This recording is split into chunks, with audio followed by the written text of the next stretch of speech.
жол кырсыктар көп болот. Айрым учурда адам өлүмүнө алып келген жагдайлар болот. Мына ушулардын баардыгы тең билим берүү стандартынын толук сакталбагандыгынын манчасы болот. Ошондуктан бүгүнкү күндө билим берүү жана илим министрлиги ар бир айдоочуларды даярдаган жана кайра даярдаган окуу жайлардын лицензияларын дээрлик текшерүүгө кириштик. Ал жөнүндө Алмаз Насырович терең кенен маалыматтар берди. Ошого мен толуктуу иретинде айрым бир жагдайларды айта кетейин. Эң башкысы окуу процессин талапка ылайык уюштуруу болбой жатат. Формалдуулук абдан көп. Ушунун кесепетинен стандарттык талаптар аткарылбайт. Эң башкы маселе айдоочулардын билимине, билгичтигине, көндүмүнө жана компетенттүүлүгүнө басып коюш керек. Ансыз биз жол кырсыктарын тие албайбыз.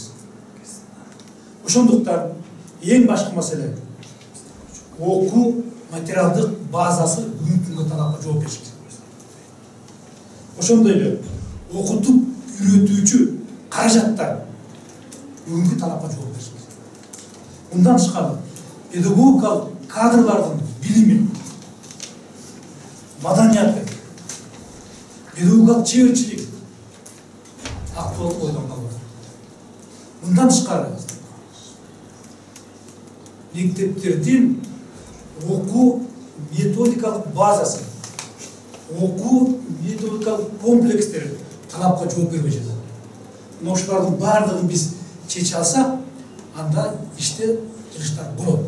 Ошондуктан текшерүүнүн жыйынтыгында айтылгандай, биз бул багытта иштиктүү жана негиздүү иштерди баштадык.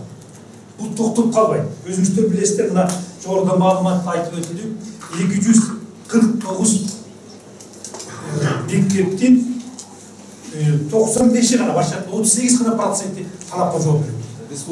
Республика боюнча. Ал эми булардын 68 башка айтканда 27% жолдоштор кемчиликтерге менен коштолуп турат. Ошонун ичинен биз 50-үсүнүн башка айтканда 20%-нин лицензиясын алып салдык. Ал эми алдыда 36 мектептин башка 15%-ин жаңы мониторинг жүргүзүп тактап реттей турган маселелер биздин алдыбызда турат. Ошондуктан кымбаттуу журналисттер, биз айдоочуларды даярдоодо жана кайра даярдоодун процессинде баардык маселелерди билим берүүнүн стандартына шакеш келтириш керек. Бул багытта министрлик, коопсуздук кеңеши жана каттоо кызматы, ички иштер министрлиги чогуу, синхрондуу, комплекстүү ишти баштады. Алгачкы жыйынтар боюнча силерге маалыматтар берилди. Бул маселе мындан ары дагы жигердүү жана иштиктүү улантылат.